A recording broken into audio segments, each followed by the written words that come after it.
라는 주제를 가지고 하나님 말씀을 나누도록 하겠습니다.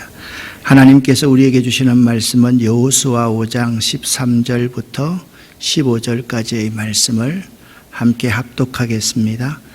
여호수아가 여리고에 가까이 이르렀을 때 눈을 들어본 적 한 사람이 칼을 빼어 손에 들고 마주 서 있는지라. 여호수아가 나아가서 그에게 묻되 너는 우리를 위하느냐 우리의 적들을 위하느냐 하니 그가 이르되 아니라 나는 여호와의 군대 대장으로 지금 왔느니라 하는지라. 여호수아가 얼굴을 땅에 대고 엎드려 절하고 그에게 이르되 내 주여 종에게 무슨 말씀을 하려 하시나이까. 여호와의 군대 대장이 여호수아에게 이르되 내 발에서 신을 벗어라 네가 선 곳은 거룩하니라 하니 여호수아가 그대로 행하니라. 아멘.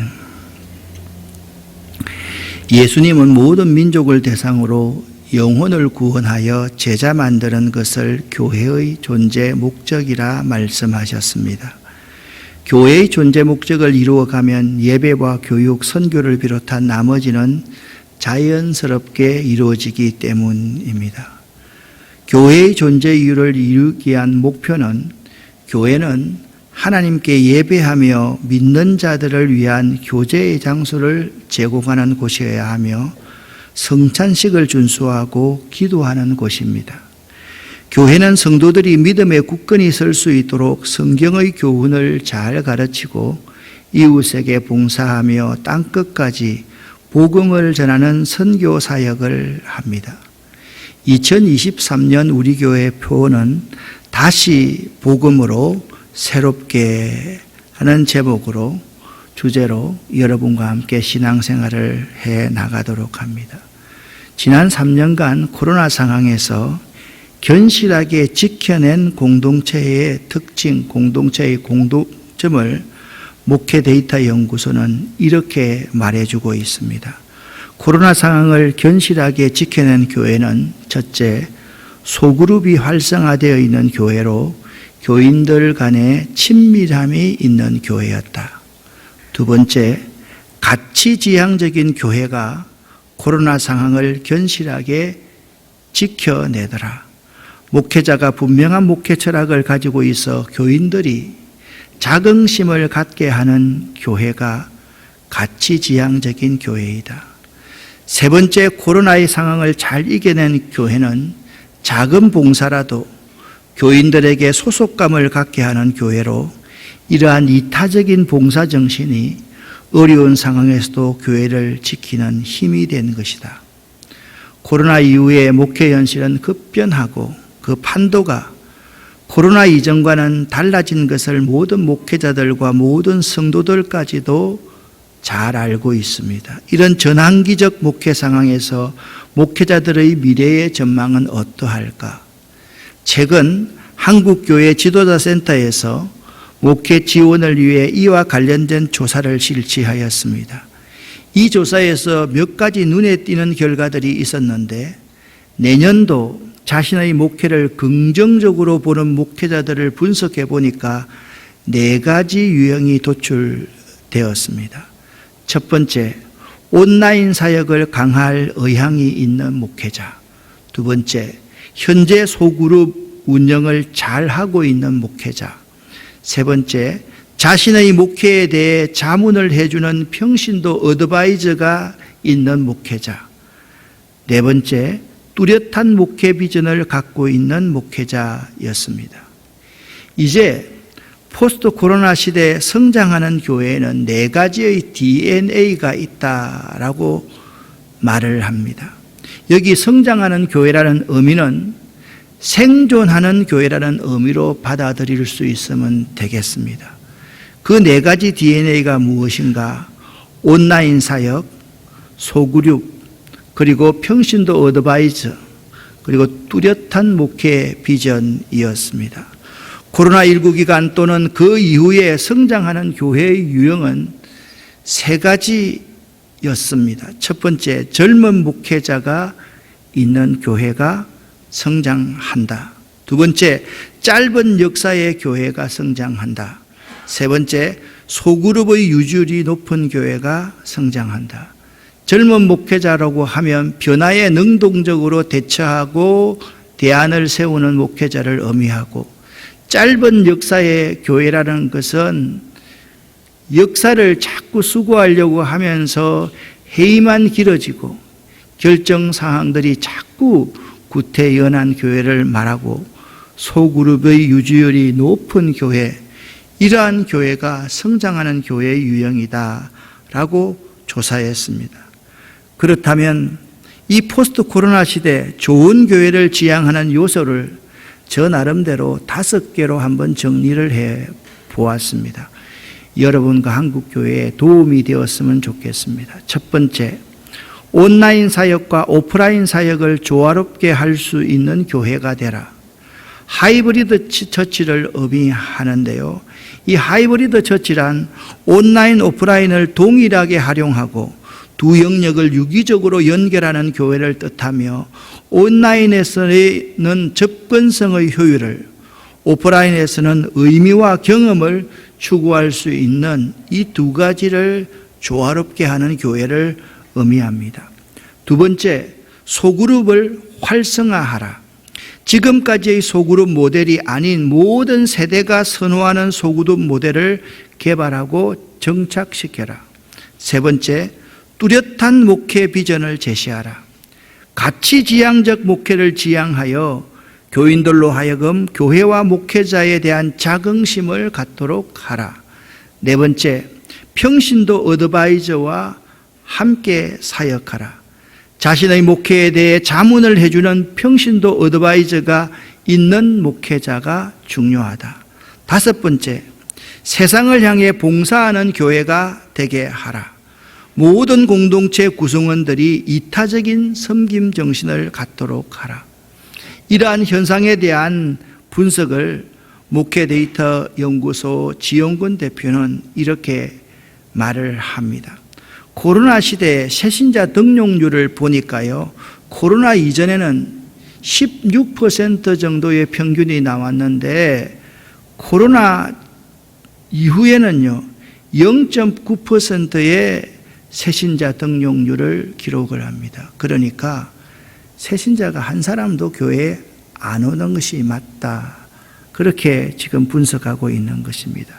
그리고 코로나 이후에 한 번도 교회에 출석하지 않는 성도의 숫자가 20%입니다. 2021년 6월에도 20%였고 2022년도 코로나가 발발하고 나서 한 번도 교회에 출석하지 않는 성도의 숫자가 5분의 1이나 되더라라는 것입니다.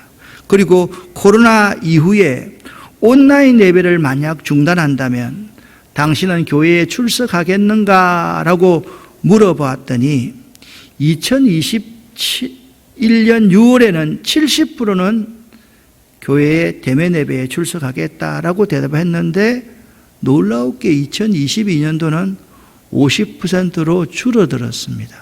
그만큼 사람들이 이제 온라인 예배에 점점 더 익숙하고 적응해 간다라는 의미일 것입니다. 그렇다고 한다면 우리 아름다운 교회는 이 코로나에 대비해서 어떻게 목회를 하였나를 한번 생각해 보도록 하겠습니다.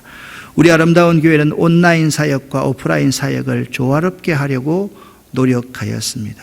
우리 아름다운 교회는 다른 교회와는 다른 공동체성을 유지하기 위해서 노력했습니다.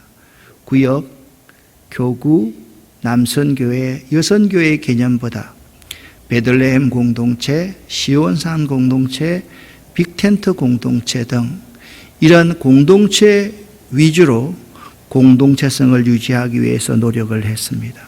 그리고 우리 아름다운 교회는 다른 교회와 구별되는 분명한 가치, 목회적 지향성을 가지고 목회를 했습니다.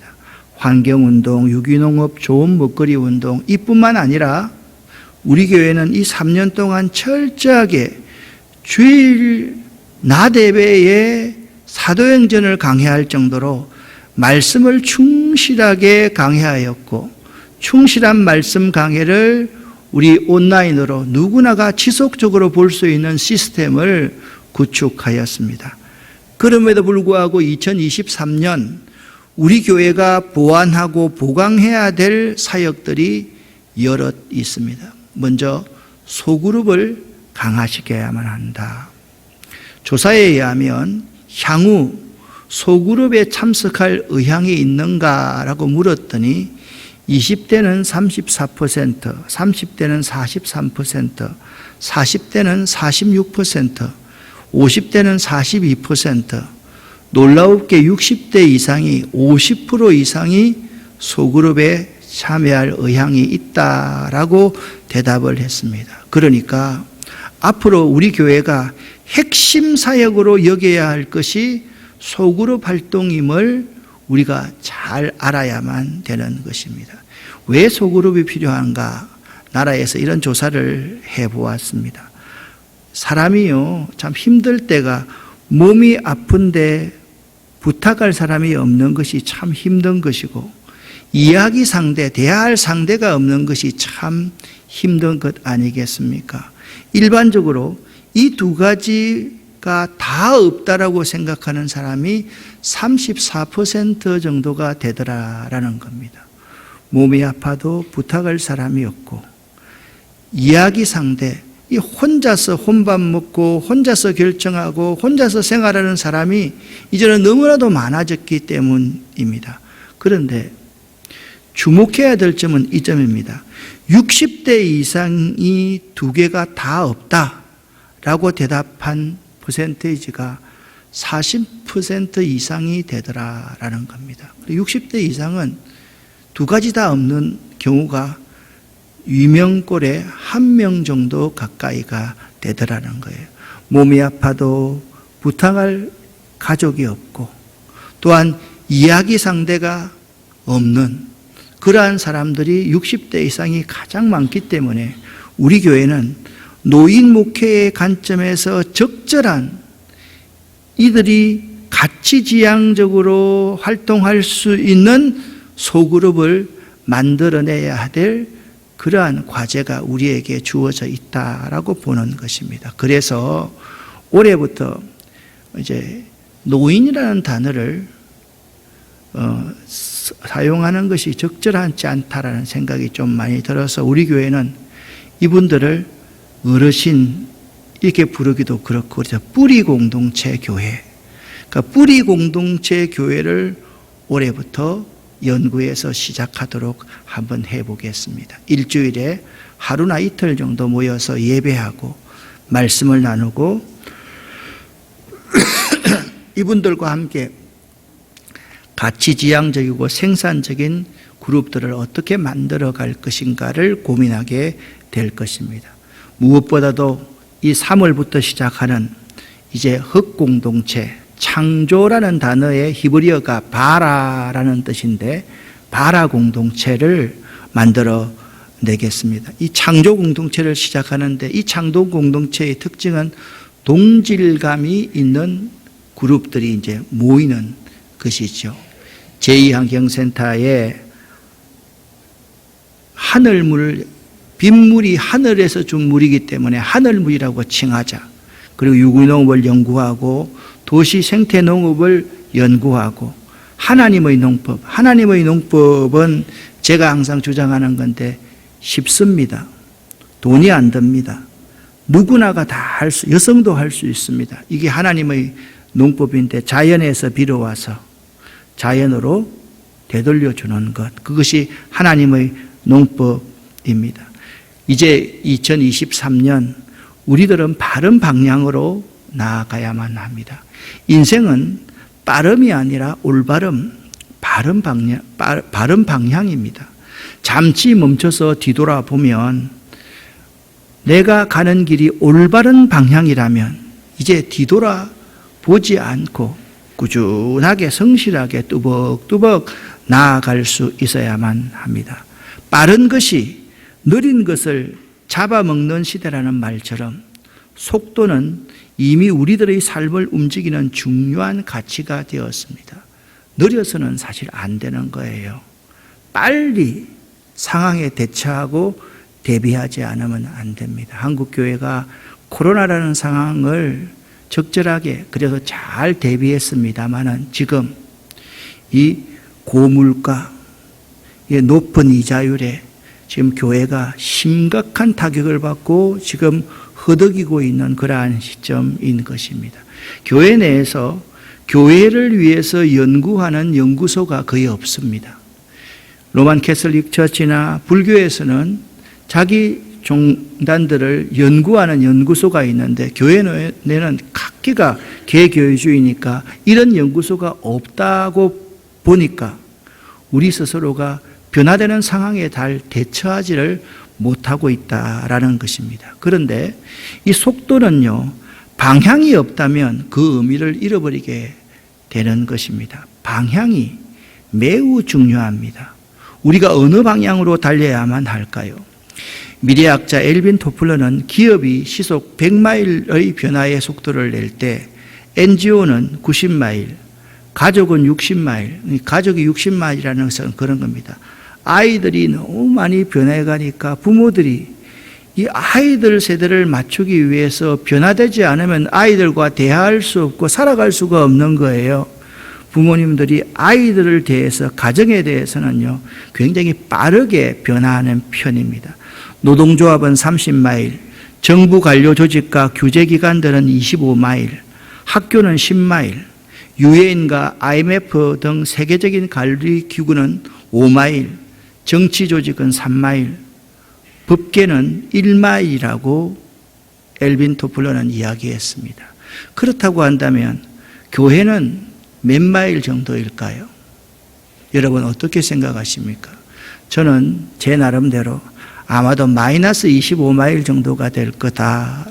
그렇게 변화, 혁신, 이것을 싫어하는 집단이 교회 집단입니다. 지난주 하나님 말씀을 나누면서 이전 우리들의 상황이 홍해 앞에 선 이스라엘과 유사하다라는 말씀을 드렸습니다. 코로나 상황은 우리들이 한 번도 경험해 보지 못한 길이었습니다. 한 번도 가보지 못한 길을 가야만 했습니다.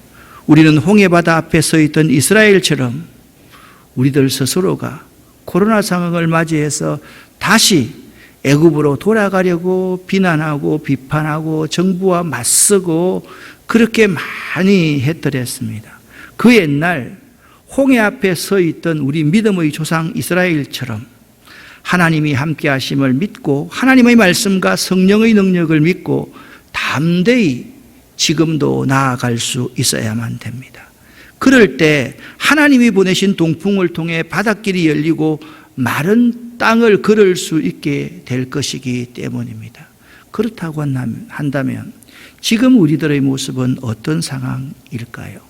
지금 우리들의 모습은 또 다른 여리고성이 앞에 떡하니 버티고 있는 상황이라 말씀드릴 수가 있습니다. 출애굽 이후에 40년 이스라엘은 광야 생활을 끝내고 드디어 약속의 땅 가나안 앞에 도착했습니다. 약속의 땅 가나안 땅이니까 그냥 들어갈 수 있을 줄 알았는데 앞에 딱 버티고 있는 것이 뭐냐 하면 견고하고 거대한 난공불락의 성 여리고성이 앞에 버티고 있는 것이 아닙니까? 그때 오늘 여호수아서 5장 13절에 여호수아가 여리고에 가까이 이르렀을 때라고 말을 합니다. 여리고성 앞에 선 여호수아의 마음은 어떠했을까요? 저는 이렇게 한번 가정해 보았습니다. 저렇게 높고 튼튼한 여리고성을 무슨 수로 정복할 수 있을까 하는 고민이 아마 지도자 여호수아가 했던 고민이 있을 것입니다. 그렇게 서 있던 여호수아가 골몰하고 있을 때 그의 스승 지도자 모세처럼 눈을 들어서 그 상황을 바라봅니다. 그랬더니 한 사람이 칼을 빼어들고 이스라엘 백성들 앞에 서 있는 것이 아닙니까? 여호수아가 나아가서 그에게 묻습니다. 너는 우리를 위하느냐 우리의 적들을 위하느냐라고 물으니까 그가 이르되 아니라 나는 여호와의 군대 대장으로 지금 왔느니라 라고 말했습니다. 여호수아가 얼굴을 땅에 대고 그에게 절을 하면서 말을 하되 내 주여 종에게 무슨 말씀을 하시려나이까? 라고 여호수아가 말을 했습니다. 여호와의 군대장이 여호수아에게 말을 하기를 네 발에서 신을 벗어라. 네가 선 곳은 거룩하니라 말했습니다. 여기서 신은요, 거룩과 반대되는 말로 세상의 온갖 죄악과 더러운 것을 상징하는 말입니다. 따라서 거룩하신 하나님의 임재 앞에서 세상 온갖 죄악과 더러운 모습으로 서 있으면 안 되는 것이지 않겠습니까? 여호수아가 네 발에서 신을 벗어라. 네가 선 곳은 거룩하다라는 음성을 듣고 그대로 행했다. 전적으로 여호와의 사자의 말씀에 순종하였다라고 말씀하고 있습니다. 우리는 이 여호수아 5장 13절부터 16절 말씀에서 바른 방향을 제시하시는 하나님의 마음을 확인하게 됩니다. 우리의 신앙이, 우리 아름다운 교회가 세상적인 방법으로 우리 앞에 놓인 이 크나큰 문제를 해결하려 하기보다는 하나님이 원하시는 올바른 방향으로 가는 것이 매우 중요한 것입니다. 그렇다면 올바른 방향을 선택한 자들은 어떤 모습일까요? 먼저 올바른 방향으로 가는 자들은 내 발에 신을 벗어야만 합니다.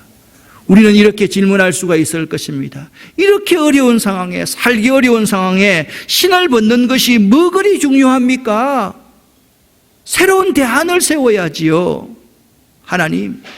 그러나 여호수아 1장 3절, 1절부터 3절까지의 말씀을 보면 이렇게 말씀하고 있습니다. 여호와의 종 모세가 죽은 후에 여호와께서 눈의 아들 여호수아에게 이렇게 말씀하십니다. 내 종 모세가 죽었으니 이제 너는 이 모든 백성과 더불어 일어나 이 요단을 건너 내가 그들 곧 이스라엘 자손에게 주는 땅으로 가라. 내가 모세에게 말한 바와 같이 너희 발바닥으로 밟는 곳은 모두 내가 너희에게 주었노니라고 말씀하셨습니다. 그때 약속한 말씀이 발바닥으로 밟는 것을 강조하셨습니다. 이렇게 신발을 신지 않는 맨발바닥은 그 당시에 종의 표식이었습니다. 종의 가장 중요한 태도는 자기를 포기하는 것이었기에 종은 독립적인 존재가 아니라는 의미로 신발을 신지 않았던 것입니다. 따라서 이 말씀은 이제부터는 내가 대장이고 너는 종이다.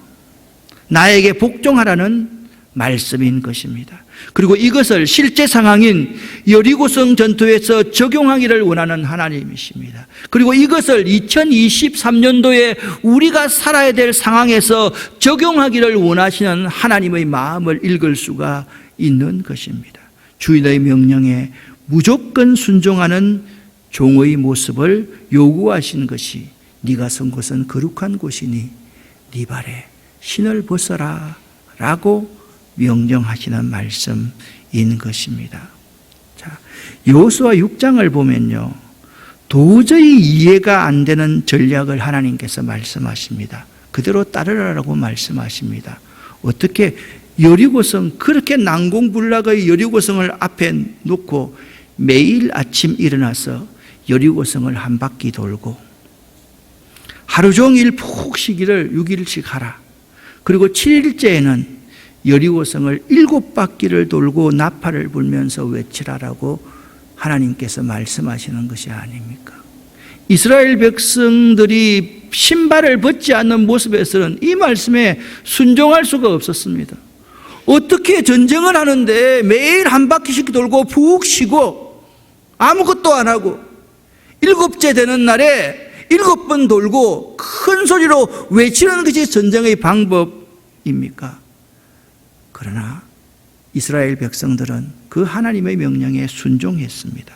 올바른 방향으로 가는 자들은 너는 누구 편이냐를 확인하는 것이 아니라 하나님의 종이 되라는 명령에 순종하는 것입니다. 그것이 내 발에서 신을 벗어야 하는 이유인 것입니다. 그렇지만 우리는 그렇지 않지 않습니까? 내가 대장이 되어서 어떤 것이 나를 유리하게 할 것인가를 판단합니다. 잘못되어도 한참 잘못되었으니까 너는 내가 너의 주인이니 내 말을 듣는 종이 되어라는 그 명령에 순종하는 것이 바른 방향인 것입니다. 우리들이 올바른 방향으로만 나아간다면 하나님께서 군대 대장이 되어 주실 것입니다. 할렐루야. 2023년 우리들이 이 상황을 잘 분석하고 이미 우리가 어떤 대비책을 말씀 안에서 세웠다라고 나누었습니다. 2023년 여러분과 우리 아름다운 교회가 이제부터 할 일은 4가지입니다. 꼭 기억하시기를 바랍니다. 첫째, 눈을 땅으로 향하지 말고 문제를 향하지 말고 하늘을 향해 드시기를 바랍니다. 두 번째, 인간적으로 머리 굴려 계산하지 말고 여호와만 바라시기를 바랍니다. 그리고 하나님께 매 순간 이렇게 묻는 기도를 하십시오. 내 주여, 종에게 무슨 말씀을 하려 하시나이까? 내 주여, 종에게 무슨 말씀을 하려 하시나이까? 종이 듣겠습니다. 그리고 하나님을 나의 주인으로 나는 종으로 고백하는 이 한 해가 될 수 있기를 예수 이름으로 간절히 축원합니다. 기도하겠습니다. 살아계신 하나님 아버지, 감사합니다. 2023년 저희들이 우리 교회의 존재 이유가 무엇인지를 바로 알고 우리 교회의 표가 무엇인지를 바로 알았사오니 이제는 바른 방향으로 나아갈 수 있기를 원합니다. 우리 신비에 새길 수 있도록 도와주시옵소서. 예수 그리스도 이름으로 축복하옵고 간절히 기도 올립니다. 아멘.